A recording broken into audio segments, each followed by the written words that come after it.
Ndamukong Suh was asked as he was being introduced to the Los Angeles Rams, where he signed a 1-year, $14 million contract. Out of his 8-year career, what was the most talented team you've been a part of? He said the 2014 Detroit Lions, who went 11-5 and lost in the wild card round to the Cowboys, which they should have won. But we back. It's Motor City Sports Talk. It's your boy CJ Goodfella, and yeah, that was a talented bunch there. Was the number 1 defense ranked in the league for quite some time that season. I think they dropped to like 2 or 3. And that's when Joe Lombardi was the head of the offense. We just couldn't get nothing going.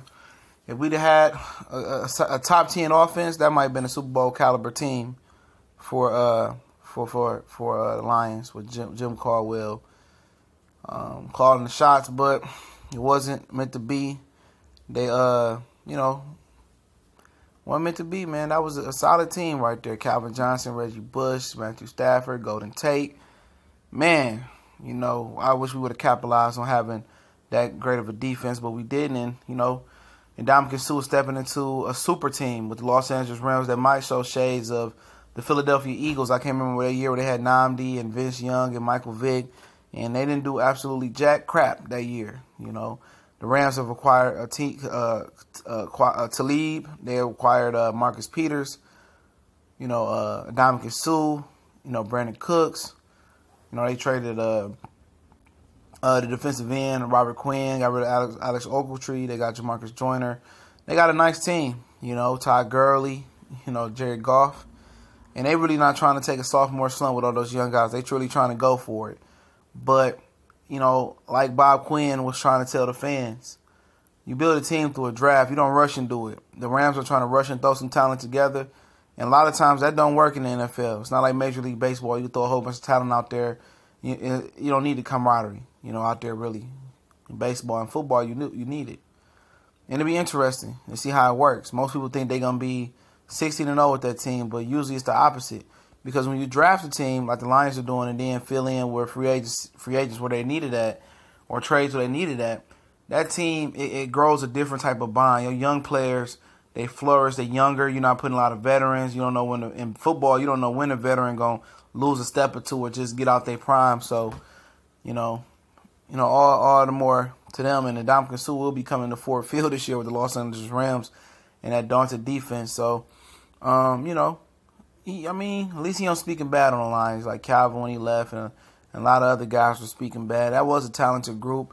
And I wish the Lions could have built on that and brought Suh back. But obviously Martin Mayhew and Tom LeWine dropped the ball on that. And there was an article in one of the Detroit newspapers, I think it was Detroit Free Press or it was Detroit News, saying that Martin Mayhew was a big integral part to the 49ers revival with John Lynch and them. And, it's funny because people leave Detroit all the time with the Lions organization, and all of a sudden they doing good somewhere else. So, like I keep telling y'all, all these integral parts coming in and out, and I pray that Bob Quinn can get us to a Super Bowl, and I definitely will try to be there and help us reach the promised land like the Eagles finally did.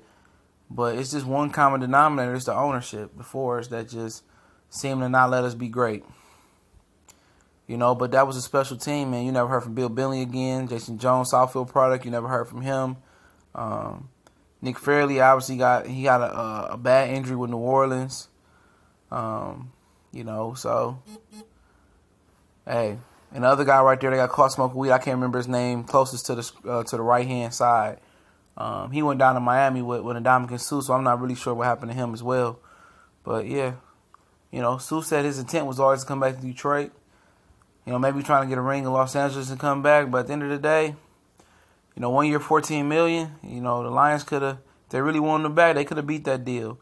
But at the end of the day, going from Detroit to Miami to LA, who don't want to be? If you can't be in Miami, you want to be in LA, right? So, that's the lifestyle he want to live. Like I said, personally, I don't want the guy back.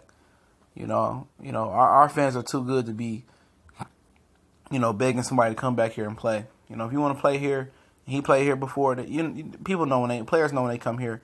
The Lions are kings in this town. Even though they lose, they get the most support. You will never see Ford Field as empty as you see Little Caesars Arena for the Pistons. Never. Never. Only if they go 0-16 or some shit like that. And on 16, it still wasn't that empty. Lions, people want the Lions to win so bad here. Very, very bad. And we wanted Ndamukong Suh to be a part of that. Obviously he went to Miami. Obviously he went for the money and the weather and the town. It wasn't about the team because Miami was the same caliber team we was. And I believe if he was on the Lions, he would make the Lions that much better than what we had. Especially now we got some good defensive backs back there. Ndamukong Suh on his defense. He was the star over here. He never blew up in Miami like he blew up in Detroit. He gave our defense identity, but it had to be done. You had to get rid of 2 big contracts and I guess keep Stafford. And that's what they wanted. And we're going to see, where it go from here, man. But he said 2014 Lions, the most talented team he's been a part of. Now he's entering a super team with Aaron Donald, himself, Jared Goff, Robert Woods, Kupp, Brandon Cooks, Talib, Peters, LaMarcus Joyner. It's a talented bunch, and you can't blame them for wanting to go over there and be a part of that. So let me know what y'all think, Motor City Sports Talk family. We gone.